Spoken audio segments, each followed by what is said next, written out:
नमस्कार महाराष्ट्र.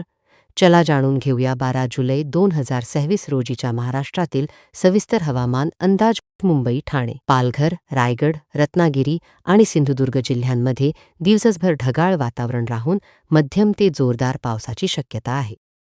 पुणे, सातारा, सांगली, कोल्हापूर आणि सोलापूर जिल्ह्यांमध्ये हलका ते मध्यम पाऊस पडू शकतो. घाटमाथा परिसरात काही ठिकाणी जोरदार सरींची शक्यता आहे. छत्रपती संभाजीनगर, जालना, बीड, धाराशिव, लातूर, परभणी, हिंगोली आणि नांदेड जिल्ह्यांमध्ये ढगाळ वातावरणासह हलका ते मध्यम पाऊस पडण्याची शक्यता आहे. नागपूर, वर्धा, चंद्रपूर, गडचिरोली, भंडारा, गोंदिया, अमरावती, अकोला, बुलढाणा, वाशिम आणि यवतमाळ जिल्ह्यांमध्ये मध्यम स्वरूपाचा पाऊस पडू शकतो. नाशिक, अहमदनगर, धुळे, जळगाव आणि नंदुरबार जिल्ह्यांमध्ये हलका ते मध्यम पावसाचा अंदाज आहे. हा होता 12 जुलै 2026 रोजीच्या महाराष्ट्राच्या सविस्तर हवामान अंदाज.